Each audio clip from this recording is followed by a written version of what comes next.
Bismillahirrahmanirrahim. Assalamualaikum warahmatullahi wabarakatuh. Kita mulakan dengan umul kitab Al-Fatihah. A'udzu billahi minasyaitonir rajim. Bismillahirrahmanirrahim. Alhamdulillahi rabbil alamin, arrahmanir rahim, maliki yaumiddin. Iyyaka na'budu wa iyyaka nasta'in. Ihdinas siratal mustaqim.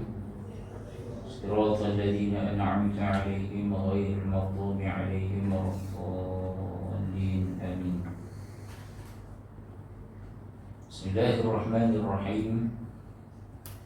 Innal hamdalillah nahmaduhu wa nasta'inuhu wa nastahdihi wa nastaghfiruh. ونعوذ بالله من شرور أنفسنا وسيئات أعمالنا من يهده الله فلا مضل له ومن يضلله فلا هادي له أشهد أن لا إله إلا الله وحده لا شريك له وأشهد أن سيدنا محمدا عبده ورسوله اللهم صل وسلم وبارك على سيدنا محمد وعلى آله وأصحابه أجمعين اللهم فقهنا في الدين وعلمنا تأويل واهدنا صراطك المستقيم سبحانك لا علم لنا إلا ما علمتنا إنك أنت العليم الحكيم ولا حول ولا قوة إلا بالله العلي العظيم فأما بعد. Tuan muslimin muslimat yang dikasihi dan dirahmati Allah Subhanahu wa taala. Alhamdulillah. Kita bersyukur kepada Allah Subhanahu wa taala. Hari ini kita masih lagi dikurniakan nikmat iman dan Islam sehingga kita dapat menjadi hamba yang berusaha untuk terus mentaati Allah Subhanahu wa taala dengan kita menanti masuknya waktu solat fardu zuhur untuk kita solat secara berjamaah dan kita mengisi ruang yang ada ini untuk sama-sama kita duduk dalam majlis ilmu. Moga-moga kita terus mendapat rahmat dan keberkatan daripada Allah Subhanahu wa taala. Insyaallah taala amin. Tuan-tuan, insyaallah pada tengah hari ini saya akan menyambung pengajian kita yang suatu ketika dahulu tertangguh, pengajian yang tertangguh. Alhamdulillah hari ini Allah izinkan untuk kita teruskan dan saya bercadang untuk terus menyambung kajian kita sebelum ini, yaitu kitab Tafsir Asy-Sya'rawi. Kita membahaskan tentang suratul Mu'minun, surah orang-orang beriman. InsyaAllah setakat catatan saya kita akan masuk ayat yang ke-8 daripada surah Al-Mu'minun. Ba'da a'udzu billahi minasyaitonir rajim. Walladzina hum li amanatihim wa 'ahdihim ra'un. Salah satu di antara sifat orang-orang mukmin yang Allah Subhanahu wa taala sebut dalam ayat yang pertama, qad aflahal mu'minun, sesungguhnya berjayalah orang-orang beriman. Tuan-tuan, orang yang beriman ini dijanjikan oleh Allah tentang kejayaan. Orang yang beriman Allah Subhanahu wa taala jamin dia pasti akan berjaya. Maknanya tuan-tuan, kejayaan seorang manusia itu kita bukan hanya nilai berdasarkan kepada KPI. Kalau kita nak measure seorang kaki tangan, tak kiralah kalau kerajaan kita guna kaedah LMPT. Apa istilahnya? Penilaian prestasi tahunan. Kalau di agensi swasta akan guna formula ataupun kaedah seperti penilaian midterm review ataupun penilaian hujung tahun dan seumpamanya, dan dinilai seorang itu excellent ataupun dia dapat mid, ataupun kadang-kadang bawah daripada mid, adalah berdasarkan kepada markah yang diperoleh. Namun tuan-tuan, adakah dengan markah excellent itulah petunjuk seorang pekerja itu benar-benar cemerlang? Kadang-kadang tuan-tuan berlaku semata-mata nak dapat cemerlang, nak dapat excellent, dia sanggup untuk menipu. Kadang-kadang yang rapat dengan bos dapatlah excellent, walaupun kerjanya tak berapa nak bagus. Yang tak rapat, yang tak ngam dengan bos, walaupun kerjanya bagus, dialah orang yang bertungkus lumus untuk menjayakan segala aktiviti dan juga KPI jabatan ataupun company, tapi oleh kerana hubungan yang tak baik maka diberikan markah yang tidak excellent. Tuan-tuan muslimin muslimat yang dikasihi dan dirahmati Allah, kita kena ingat bukan manusia saja yang akan membuat penilaian, tetapi di sana ada juga penilaian di sisi Allah Subhanahu wa taala. Kita akan ditanya oleh Allah Subhanahu wa taala segala perbuatan, segala amalan yang Allah Subhanahu wa taala pertanggungjawabkan kepada kita, dan akan ada penilaian. Dia bukan midterm ataupun last term review. Tetapi tuan-tuan, penilaiannya akan dipertontonkan oleh Allah Subhanahu wa taala di akhirat nanti. Seluruh manusia akan dibentangkan catatan amalannya dan diberikan balasan, ganjaran, reward oleh Allah Subhanahu wa taala di atas apa yang telah dilakukan. Maka dalam ayat yang ke-8 ini tuan-tuan, Allah Subhanahu wa taala menceritakan salah satu lagi ciri kecemerlangan yang akan satu lagi ciri yang menjamin kecemerlangan hidup seorang mukmin. Orang mukmin dia akan cemerlang apabila ada lagi salah satu sifat, yaitu Allah nyatakan walladzina hum li amanatihim wa ahdihim ra'un. Dan orang-orang yang mereka ini dengan amanah dan juga janji mereka menunaikannya. Ada dua perkara yang disebut oleh Allah Subhanahu wa taala. Kecemerlangan yang ada, kejayaan yang ada pada diri seorang mukmin, yaitu yang pertama saat dia menjaga amanah, dan yang kedua wa ahdihim, orang yang menepati dan juga menunaikan janji. Di sana ada dua perbezaan, dua terminologi ini, yaitu al-amanah wal ahdi. Amanah dan juga janji. Baik. Ra'un. Ma mana ra'un? Allah Subhanahu wa taala menyatakan orang mukmin yang berjaya itu yaitu mereka yang amanah mereka dan janji mereka ra'un. Ma makna ra'un? Yakni yuhafizuna 'alaiha wa yura'unaha bitanfiz.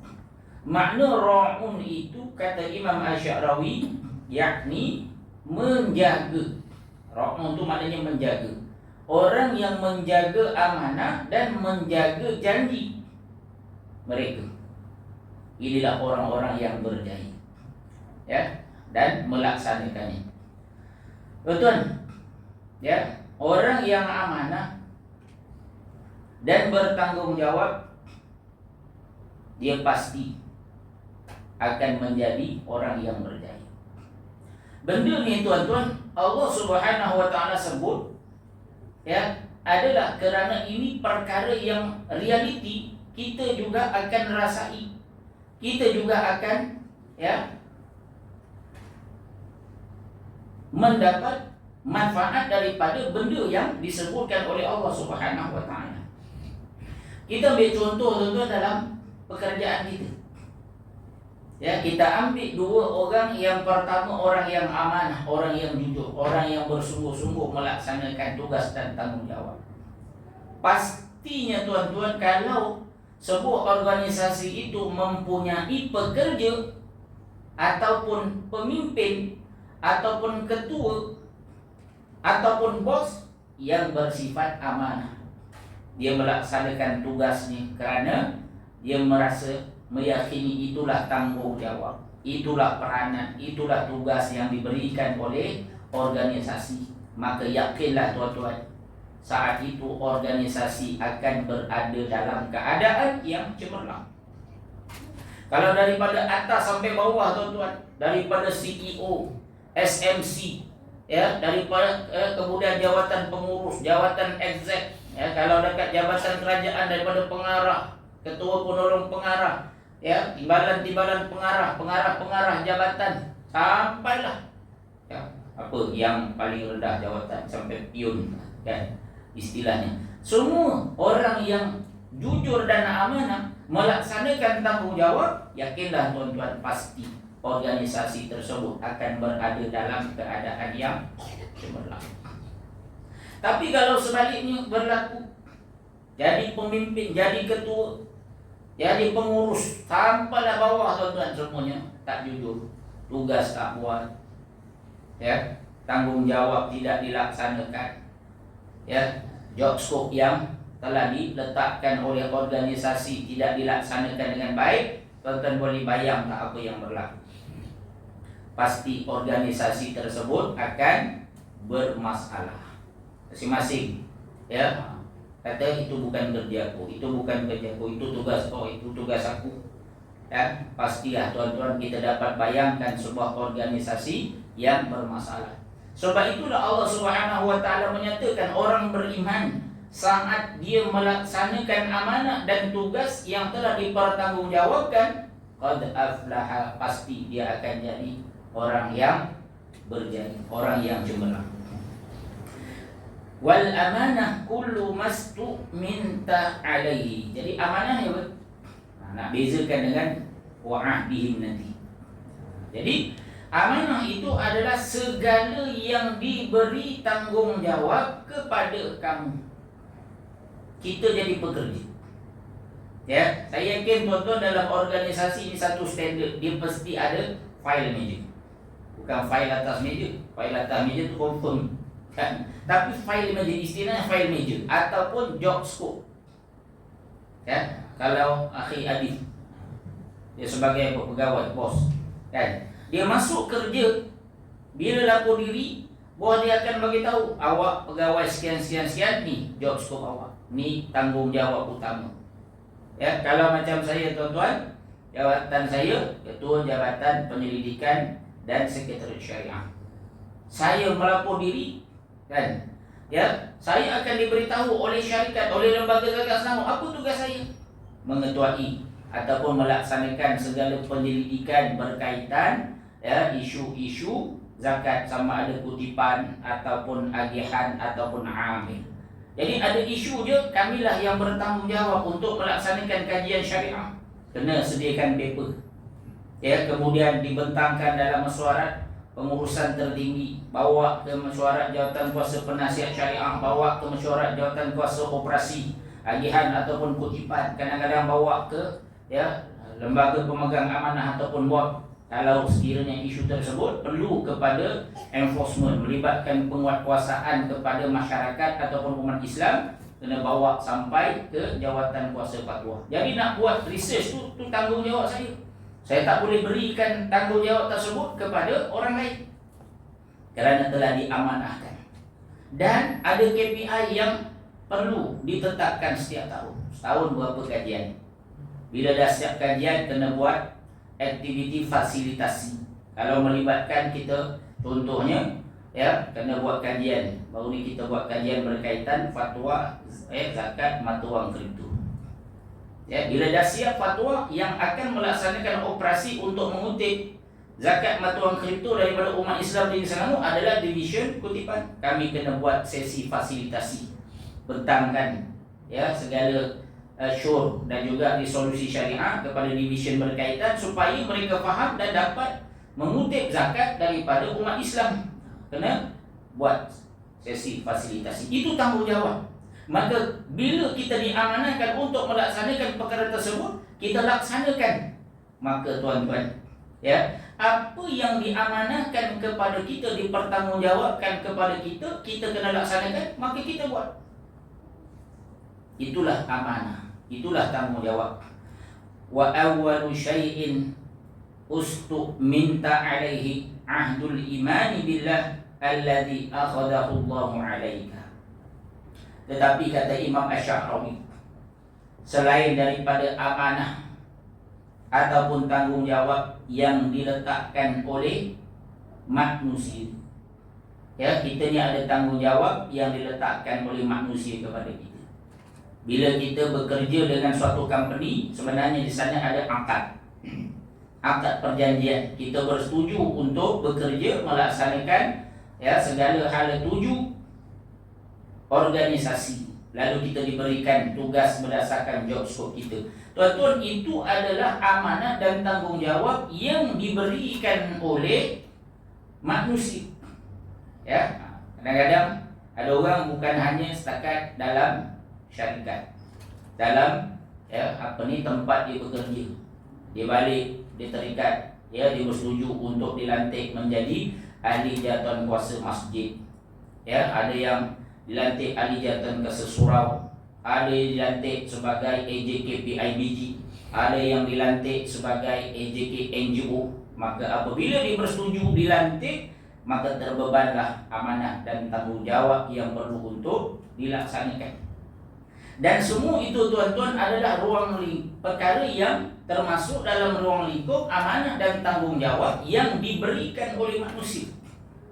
Tetapi di sana kata Imam Asy-Sya'rawi, wa awwalu syai'in minta alaihi ahdul imani billah alladhi akhadahu Allahu alaika.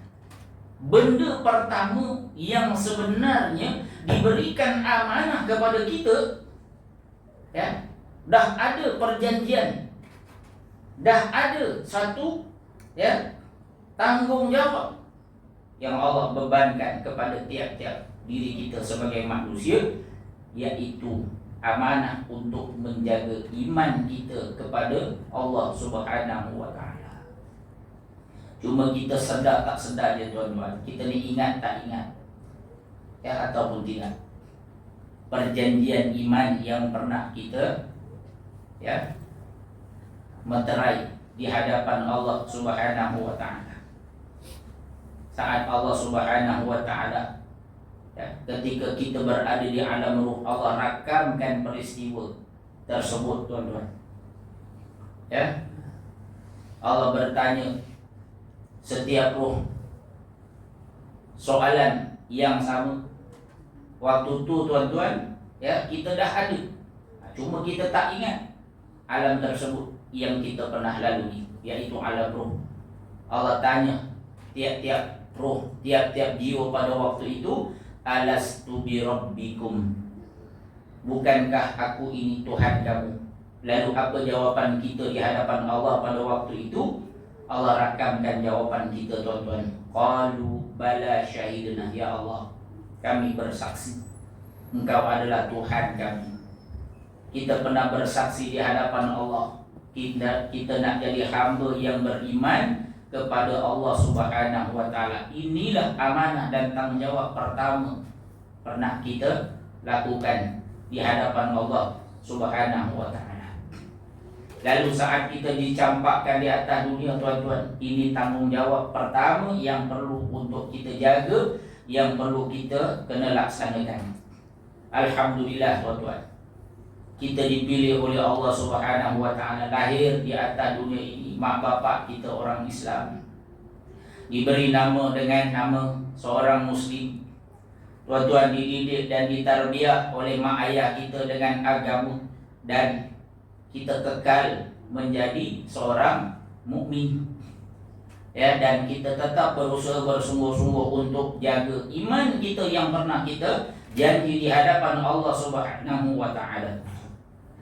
Wa ma dumta qad amanta bil ilah fa 'alaika an tanfidha awamirahu. Jadi bila mana kita ni dah berjanji untuk beriman, ya, dah ikat janji setia dengan Allah Subhanahu wa taala, kenalah kita ni melaksanakan perintah-perintah Allah Subhanahu wa taala.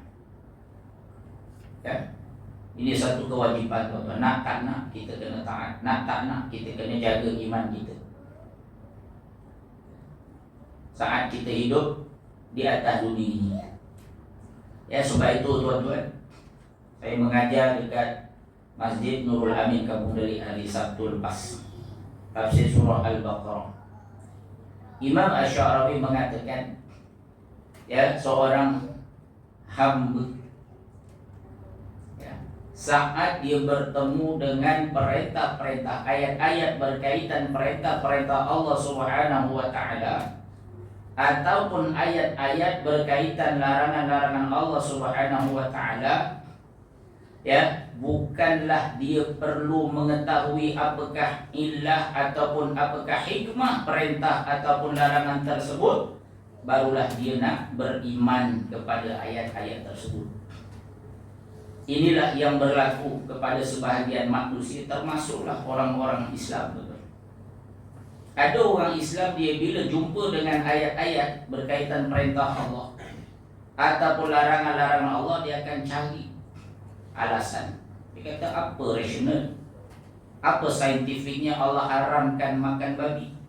Orang Cina makan babi elok je tak mati pun.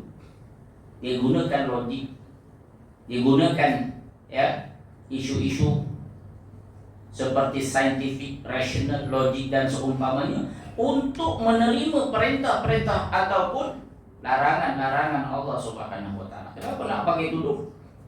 Kan panas. Kenapa nak tutup aurat? Orang lain kat Amerika tak tutup aurat, maju je.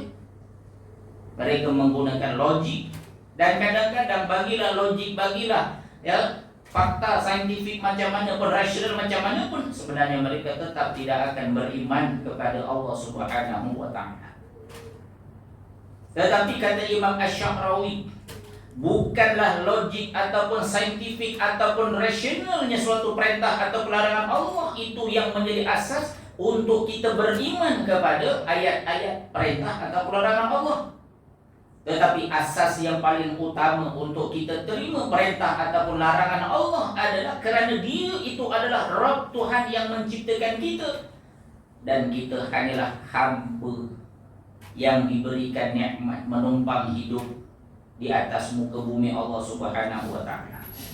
Kata Imam Asy'arawi, tak layak pun kita nak pertikai, tak perlu pun kita nak tahu terlebih dahulu apa hikmah, apa logik, apa rasional suatu perintah Allah baru nak beriman. Dah, ya, sepatutnya kita beriman dulu kepada perintah-perintah dan larangan Allah, ya, barulah waktu tu, lepas tu nak cari logik ke rasional tu tak apa.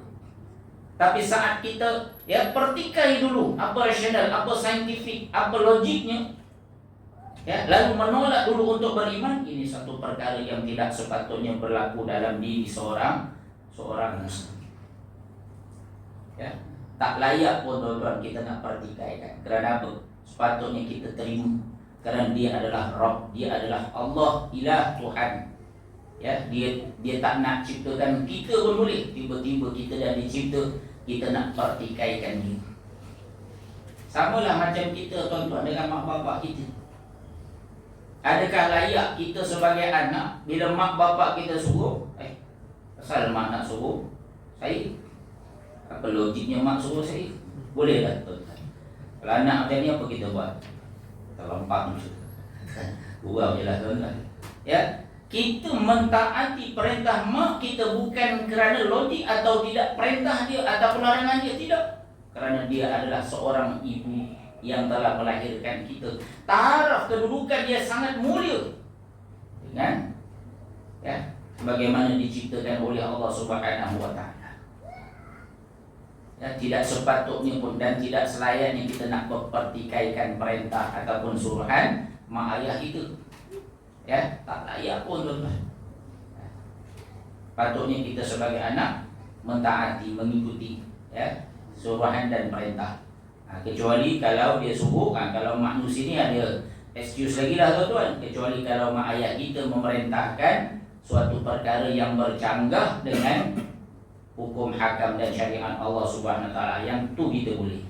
Tapi saat Allah perintahkan kita, Allah larang kita dengan sesuatu, tidak layak sedikit pun seorang hamba untuk mempertikaikan perintah Allah Subhanahu wa taala. Idzan hunaka amanah lil haqqi wa amanatun lil khalqi. Jadi oleh sebab itu kata Imam Asy'ari, amanah kita ni ada dua, tanggungjawab kita ni ada dua. Yang pertama amanah dan tanggungjawab yang diperintahkan oleh Allah Subhanahu wa taala, dan amanah serta tanggungjawab yang diberikan oleh makhluk ataupun manusia. Ya, kita dengan syarikat, kita dengan organisasi, kita dengan dari AJK, ya, itu semua tanggungjawab kita terhadap sesama manusia. Ya, selain daripada tanggungjawab kita kepada Allah. Amanatul haqqi allati qala Allah ta'ala anha. Di mana amanah terhadap Allah Subhanahu wa taala ini Allah nyatakan di dalam firman-Nya, surah Al-Ahzab ayat 72. Ba'da a'udzu billahi minasyaitonir rajim. Inna 'aradna al-amanata 'ala as-samawati wal-ardi wal-jibali fa abayna an yahmilnaha وأشفقن منها وحملها الإنسان إنه كان ظلوما جهولا. Allah berfirman, sesungguhnya kami telah membentangkan amanah. Ya, Allah Subhanahu wa taala sebelum offer kepada kita manusia nak ikut tanggungjawab al-amanah. Ya, amanah apakah yang Allah nak pikulkan tuan-tuan? Mentadbir alam ini, bumi ini dengan manhaj dan syariat yang nak diturunkan oleh Allah Subhanahu wa taala. Itu amanah yang Allah nak pertanggungjawabkan kepada kita. Ya, Allah offer tanggungjawab nak bawa Islam, nak bawa syariat, melaksanakan perintah dan larangan Allah Subhanahu wa taala. Sebelum Allah offer pada kita tuan-tuan, Allah kata apa? Kami bentangkan amanah ini ala samawat, pada langit. Ya, wal ard, kepada bumi, wal jibal, kepada gunung ganang, fa abaina ayyahmilna, tapi ya, langit tuan-tuan kalau nak banding dengan kita, Allah kecil je kita ni tuan-tuan. Bumi nak dibandingkan dengan kita, kita ni kecil je tuan-tuan. Ya, gunung ganang yang begitu hebat nak banding dengan kita, kecil je kita tuan-tuan. Tapi mereka tak sanggup untuk ya melaksanakan tugas yang Allah Subhanahu wa taala nak bebankan. Wa ashfaqna minha, dan mereka tolak. Wa hamalahal insan, tapi yang sanggup nak terima amanah tanggungjawab mentadbir alam ini mengikut manhaj dan syariat Allah Subhanahu wa taala, manusia saja tuan-tuan. Makhluk-makhluk lain tak sanggup untuk melaksanakan. Tapi kata Allah Subhanahu wa taala, ya, manusia ya walaupun dah kata sanggup terima, tapi mereka ini ramai yang zaluman jahula.